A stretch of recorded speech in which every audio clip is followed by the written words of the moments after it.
السلام علیکم عاقل وعلیکم بھائی، السلام۔ عرض ہے، میں کشمیر انڈیا سے بول رہا ہوں۔ ایک سوال میرا یہ ہے کہ یہاں کشمیر میں زیادہ تر لوگ مسجدوں میں اعلان کراتے ہیں مسجد کے چندہ کے لیے، مدرسوں کے لیے، بیماروں کے لیے۔ مہربانی کر کے کیا یہ شرع حساب میں درست ہے؟ مجھے رہنمائی کیجیے۔ احمدہ و صلی علی رسول الکریم، اما بعد۔ دیکھیے، سعودی عرب کے مفتی اعظم شیخ عبدالعزیز بن باز سے اسی طرح کا سوال پوچھا جا رہا ہے، ان کا جواب اختصار سے آپ کی خدمت میں پیش۔ رجل مخصص لهذا الصندوق، یہاں جیسے کہ انڈیا پاکستان میں ہوتا ہے نا کہ نماز کے بعد لوگ چادر لے کر گھوم رہے ہوتے ہیں، یا صندوق رکھ دیتے ہیں، یا صندوق سامنے سے لے کر مصلی کے گھومتے ہیں، ایسی صورت میں اس کا کیا حکم ہے؟ قبل الصلاة وخاصة يوم الجمعة، جمعے کے دن بھی ایسا ہوتا ہے اور جمعے کے دن باقاعدہ طور پر لوگ اعلان بھی کرتے ہیں۔ فما حكم هذا العمل علما بأن بعض المصلين يجد شيئا من الحرج؟ ایسی صورت میں بہت سارے لوگ مسلمان ہی ہیں، نماز پڑھنے آتے ہیں، لیکن وہ اس میں حرج محسوس کرتے ہیں۔ تو اس کے سلسلے میں شیخ بن باز کی رائے کیا ہے، ان کا فتویٰ کیا ہے؟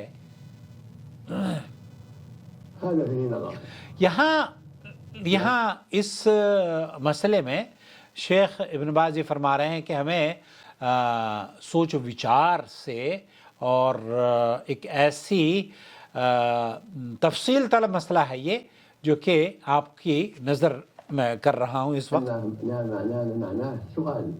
یہاں سؤال للمصلین وقت، یہاں معنی اس کا مطلب یہ ہے کہ آپ جو مسجد میں جو لوگ ہیں ان سے یہ درخواست کر رہے ہیں کہ مسجد کو یا مدارس کو یا بیماروں کے لیے چندہ دیجیے۔ بعض مرتبہ یہ ہوتا ہے کہ یہ جو مصلی آئے ہیں یہ بیچارے غریب ہوتے ہیں اور یہ احراج یا احساس کمتری کا شکار ہوتے ہیں،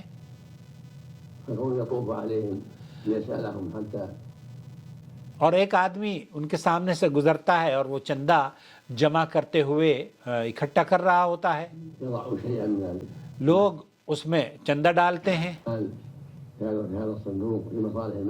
لمصالح المسجد، مسجد کے لیے چندہ کیا جاتا ہے۔ اگر اس طرز پر لوگوں کو برا لگتا ہو اور اس میں حرج محسوس ہوتا ہو تو پھر اس کو چھوڑنے میں ہی بہتری ہے، لیکن اگر اس کے بالکل برعکس ہو اور ضرورت محتاج، مطلب یہ کہ مسجد کا بعض مساجد ایسی ہیں کہ ایک نئے پیسے کا کنٹریبیوشن ان کو کوئی نہیں دیتا، اور یہ جمعے ہی کا دن ہے کہ جس جمعے کے دن آپ وہاں جاتے ہیں نماز پڑھنے کے لیے، اس روز آپ کا دل صدقہ اور خیرات کرنے پر زیادہ آمادہ ہوتا ہے، اور وہی دن ہے جس روز آپ کی جیب سے پیسے نکل کر اللہ کی راہ میں اس مسجد کے پنکھوں کے لیے یا اس کی جو ضروریات ہیں یا مساجد اور مدارس کی ضروریات کو پورا کرنے کے لیے امام بھی اپیل کرتا ہے۔ ایسی صورت میں جب مسجد کا امام اس بات کا اعلان کرتا ہے کہ اس مسجد میں اس چیز کی ضرورت ہے یا فلانے مدرسے میں اس چیز کی ضرورت ہے،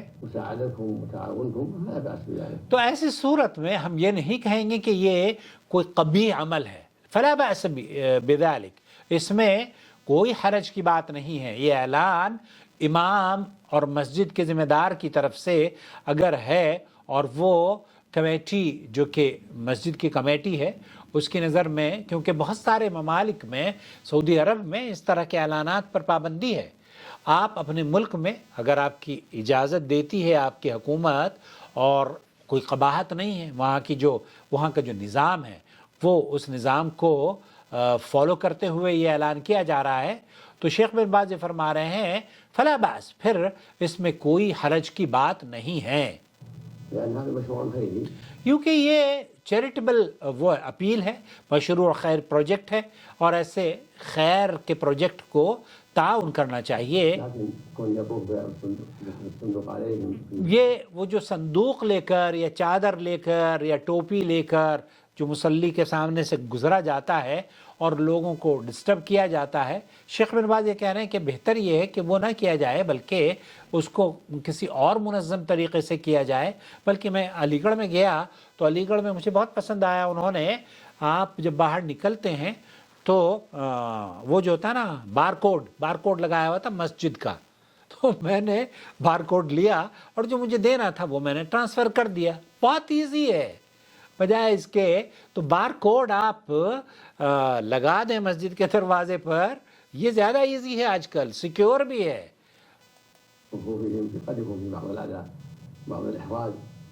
تو لوگوں کو اگر ان کے سامنے سے گزر رہا ہے صندوق وغیرہ, حالانکہ میری ذاتی رائے یہ ہے کہ وہ جو رومال لے کر گزر رہے ہیں, اگر آپ کو دینا ہے تو دے دیجئے اور نہیں دینا ہے تو خاموش رہیے.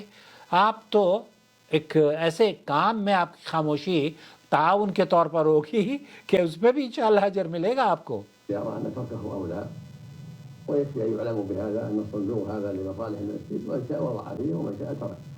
یہاں اگر کوئی صندوق مسجد نے اپنے صحن میں یا ایک طرف نصب کیا ہوا ہے, یا جیسے علی گڑھ کی مسجد میں نے دیکھا جہاں ہمارے بچیاں رہتی ہیں, داماد رہتے ہیں, تو اس میں ماشاء اللہ تبارک اللہ انہوں نے ماڈرن ٹیکنالوجی کا استعمال کیا ہوا ہے اور بار کوڈ لگایا ہوا ہے.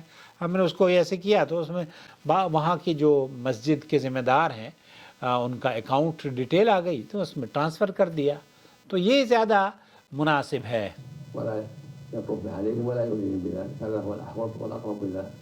السلام جزاک اللہ خیر. تو خلاصہ کلام یہ ہوا کہ اگر امام مسجد کی ضرورت کے لیے یا کمیٹی کے ممبران مسجد کی ضرورت کے لیے اور مساجد اور مدارس کے لیے آپ کو اپیل کرتے ہیں تو آپ اس میں تعاون کریں, چاہے کم ہی تعاون کریں. 5 روپے دے دیں, 10 روپے. 5 روپے میں حالانکہ کچھ ہوتا نہیں ہے یار. آپ اگر کسی سے مانگو گے 5 روپے میں, کوئی کاؤنسلنگ کرتا ہوں تو میں کسی سے کہوں تو 5-10 روپے میں کیا ہوگا کسی کا. اللہ کے بندے کچھ ایسا اماؤنٹ دیں جو کہ کسی کے کام آ جائے. اور ویسے تو میرا مشاہدہ یہ ہے کہ دین کے کاموں میں ایک انسان سب سے زیادہ فقیر ہو جاتا ہے. وہ یہ دیکھتا ہے کہ اگر وہاں 1000 کی بجائے 500 دے دے, 500 کی بجائے 250 دے دے, 250 کی بجائے 50 دے دے, تو کم سے کم جیسے شیخ چلی ہوتا ہے نا, کم سے کم کرتا ہوا چلا جاتا ہے. میری گزارش یہ ہے کہ آپ کی جو استطاعت ہے وہ آپ دیجئے, اور یہ انشاءاللہ تعالی خیر کے دروازے ہیں. اس میں تو شیخ ابن باز نے فرمایا کہ اگر آپ کے پاس کوئی ایسی سود کی رقم ہو نا جو کہ آپ کے پاس پڑی ہو, شیخ ابن باز کہتے ہیں کہ مساجد اور مدارس میں وہ سود کی رقم بھی دے دیں, کیونکہ یہ قلعے ہیں انڈیا پاکستان کے اندر. ہندوستان میں خاص طور پر, پاکستان میں تو اس سے بھی بری حالت ہے واللہ معذرت کے ساتھ. لیکن آپ کو اگر مساجد میں, شیخ بن باز کہتے ہیں کہ وہاں جہاں پر آپ اقلیات ہیں, آپ کے مدارس اور تحفظ فراہم کرتے ہیں آپ کی کمیونٹی کو, تو وہاں سود کی رقم بھی آپ اپنی مساجد کو دے سکتے ہیں, مدارس کو بھی دے سکتے ہیں, کوئی حرج نہیں ہے. یہ شیخ ابن باز کا فتویٰ ہے. بہت سے لوگوں کو اس فتوے پر خوشی بھی ہوئی ہے اور بہت سے لوگوں کو کہتے ہیں کہ نہیں یہ جناب آپ نے عاقل صاحب یہ کیا کہہ دیا. بہرحال یہ میں سمجھتا ہوں کہ کوئی حرج نہیں ہے, میری ذاتی رائے ہے, واللہ اعلم. شهر رمضان الذي أنزل فيه القرآن هدى للناس وبينات من الهدى والفرقان